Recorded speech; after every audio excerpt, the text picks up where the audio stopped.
तुलसी के पास दिया जलाने से क्या फल मिलता है। एक बार माता लक्ष्मी भगवान विष्णु से पूछती है, हे स्वामी, तुलसी के पास दीपक जलाने का क्या महत्व है और रोज शाम को तुलसी के पास दीपक क्यों जलाया जाता है, इससे मनुष्य को कौन सा फल प्राप्त होता है। तुलसी के पास दीपक जलाने की विधि क्या है तथा दीपक जलाते समय कौन से मंत्र का उच्चारण करना चाहिए, कृपया आप मुझे विस्तार से बताइए। तब भगवान विष्णु कहते हैं, हे देवी, आज आपने समस्त मानव जाति के कल्याण के लिए बहुत ही महत्वपूर्ण प्रश्न किया है। आपके इस प्रश्न का उत्तर देने से पूर्व मैं आपको एक प्राचीन कथा सुनाता हूँ, जिससे आपको सभी प्रश्नों के उत्तर मिल जाएंगे। इसलिए आप इस कथा को ध्यान पूर्वक सुनिए। इस कथा को ध्यान से पूरा सुनने मात्र से ही मनुष्य को 100 वर्षों तक तुलसी के पास दीपक जलाने का पुण्य प्राप्त होता है। फिर माता लक्ष्मी कहती हैं, हे स्वामी, मैं इस कथा को सुनने के लिए उत्सुक हूँ, कृपया आप इस कथा को सुनाना प्रारंभ कीजिए। तब भगवान विष्णु माता लक्ष्मी को वो कथा सुनाने लगते हैं। हे देवी, पूर्व काल की बात है। दक्षिण दिशा में तुंगभद्रा नाम की एक बहुत बड़ी नदी है। इस नदी के किनारे पर हरिहरपुर नाम का एक अत्यंत सुंदर नगर बसा हुआ था। उसी नगर में काशी नाम के एक ब्राह्मण निवास करते थे। वे अत्यंत गुणवान, चरित्रवान, धर्म कार्य करने वाले तथा वेदों के मार्ग पर चलने वाले थे। उन्होंने समस्त शास्त्र का अध्ययन किया हुआ था। उस ब्राह्मण की एक पत्नी थी, जिसे लोग दुराचार कहकर पुकारते थे, क्योंकि उसके कर्म ही उसके नाम के अनुसार थे। वो सदैव ही अपने पति को अपमानित करती थी। वह अपने पति के लिए कुवाच्य कहती थी, पति को भयंकर दुख देती थी, पति के लिए कभी भोजन नहीं बनाती थी।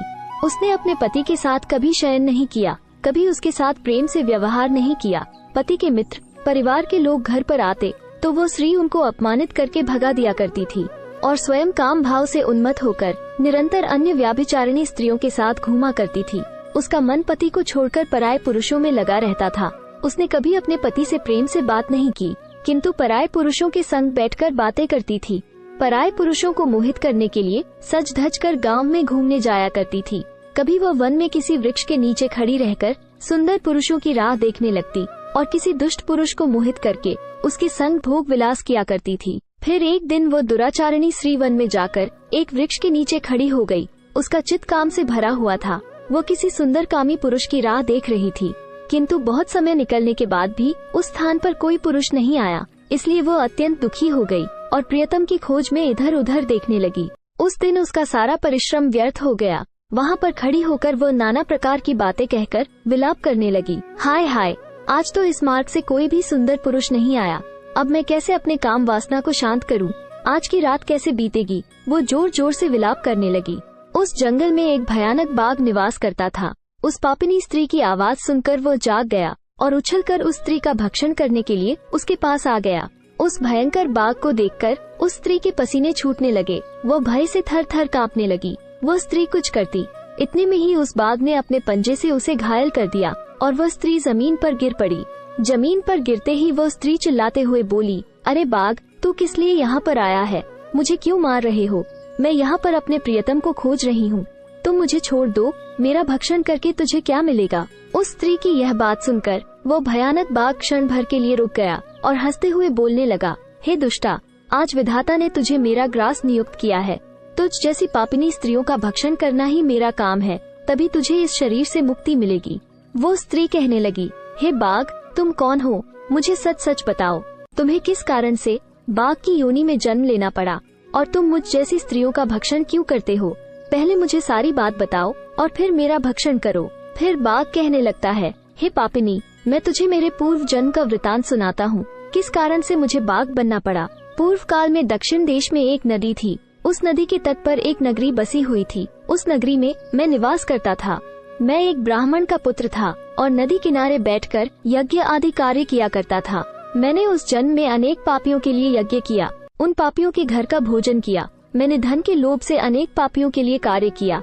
जिन वस्तुओं का दान ब्राह्मण को नहीं लेना चाहिए, उन वस्तुओं का दान भी मैंने ग्रहण किया और दूसरों से धन लेता था, लेकिन कभी वापस नहीं करता था। इस प्रकार से पाप करते हुए मुझे बहुत साल बीत गए और मैं बूढ़ा हो गया।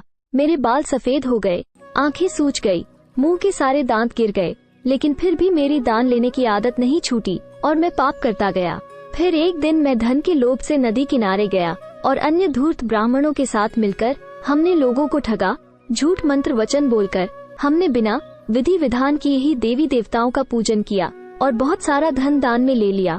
फिर उसी स्थान पर एक बीमार कुत्ते ने मेरे पैर में काट लिया और मैं मूर्छित होकर गिर पड़ा। उसी क्षण मेरे प्राण चले गए। फिर यम के दूत उस स्थान पर प्रकट हुए और मुझे पकड़कर यमपुरी ले गए। वहाँ पर यमराज ने चित्रगुप्त से मेरे कर्मों का लेखा जोखा निकालने के लिए कहा। फिर चित्रगुप्त कहने लगे, हे धर्मराज, इस ब्राह्मण ने घोर पाप किए हैं।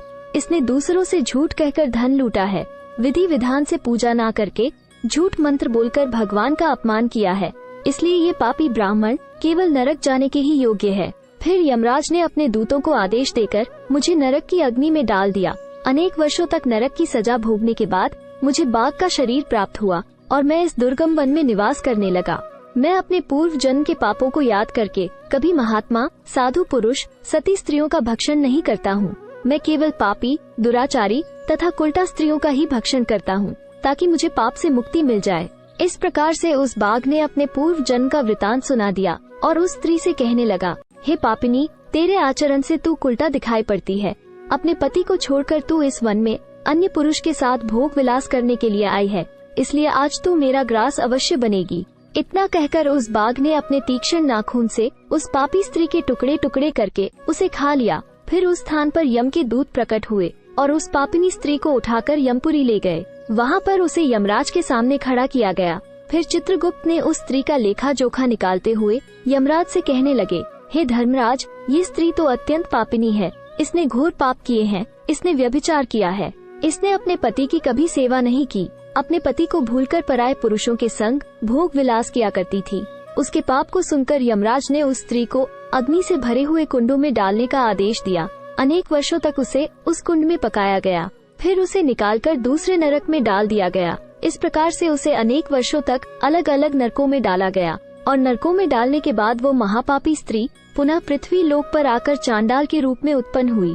चांडाल के घर में जन्म लेकर वह फिर से अनेक पाप करने लगी, व्याभिचार करने लगी, अनेक पापी पुरुषों के संग विहार करने लगी। कुछ समय बाद पूर्व जन्म के पापों के कारण उसे कोढ़ का रोग हो गया और वो भयानक पीड़ा सहन करने लगी। उसका अंग अंग जलने लगा, उसके नेत्रों में पीड़ा होने लगी। इस दुख को सहन करती हुई वो दिन बीताने लगी। फिर एक दिन वो तीर्थ में स्नान करने के उद्देश्य से अनंतपुरा में चली गई। वहाँ पर वो एक आश्रम के बाहर निवास करने लगी। वहाँ उस आश्रम में एक तुलसी का पौधा था। अन्य स्त्रियों को वहाँ पर तुलसी के पास दीपक जलाते हुए देखकर उस पापी स्त्री ने भी वही किया। उसने तुलसी के पौधे के पास एक दीपक जला दिया। फिर उसी रात हृदयघात से उसकी मृत्यु हो गई और यमराज के दूत उसे ले जाने के लिए वहाँ पर प्रकट हुए। जैसे ही यम के दूत उस पापी स्त्री को पाश में बांधकर ले जाने लगे, तभी भगवान विष्णु के दो पार्षद उस स्थान पर प्रकट हुए और उन्होंने उन दोनों को रोक लिया और कहने लगे, हे दूतों, इस स्त्री को तुम छोड़ दो। ये स्त्री नरक जाने के योग्य नहीं है।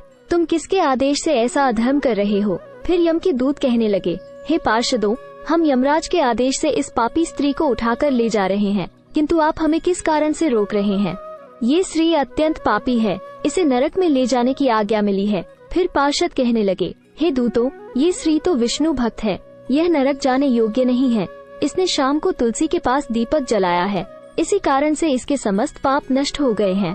इसलिए अब यह नरक जाने के योग्य नहीं है, ये स्वर्ग जाने की अधिकारी बन चुकी है। पार्षदों की बात सुनकर यमदूतों ने उस स्त्री को उस स्थान पर छोड़ दिया और यमलोक लौट गए। वहाँ जाकर उन्होंने यमराज को सारा वृतांत सुना दिया। फिर भगवान विष्णु के पार्षद उस स्त्री को दिव्य विमान में बिठाकर स्वर्ग लोक ले गए। भगवान विष्णु कहते हैं, हे देवी, इस प्रकार से तुलसी के पास केवल दीपक जलाने मात्र से ही मनुष्य के सभी पाप नष्ट हो जाते हैं। जो स्त्री नित्य शाम को तुलसी के पास दीपक जलाती है, वो सौभाग्यशाली बनती है। उसके पूर्व जन्मों के सभी पाप नष्ट हो जाते हैं। उसे सुख समृद्धि की प्राप्ति होती है।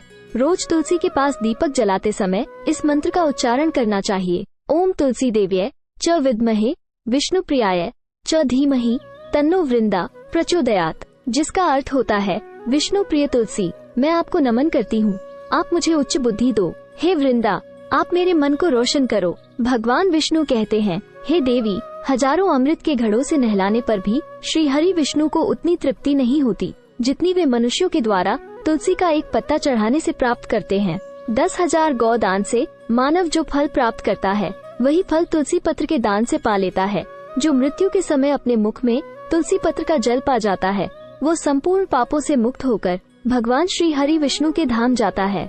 हिंदू धर्म में तुलसी के पौधे का महत्व सबसे अधिक है। इसकी सबसे पहले पूजा भगवान विष्णु ने की थी। भगवान विष्णु कहते हैं, जिस प्रकार से देवी लक्ष्मी से वैकुंठ को ऐश्वर्य प्राप्त है, उसी प्रकार से बैकुंठ में तुलसी के कारण ही पवित्रता प्राप्त है। पृथ्वी लोक पर जिस स्थान पर भी तुलसी का पौधा होगा, उस स्थान पर कभी बुराई का वास नहीं होगा। ऐसा स्थान सबसे अधिक पवित्र होगा। इसी कारण से हमें हमारे घर में तुलसी का पौधा अवश्य लगाना चाहिए। इस प्रकार से भगवान विष्णु ने तुलसी के पास दिया जलाने का महत्व बताया। वीडियो अच्छी लगी हो तो लाइक, शेयर और ऐसे ही वीडियो को देखने के लिए हमारे चैनल को सब्सक्राइब जरूर करें। धन्यवाद।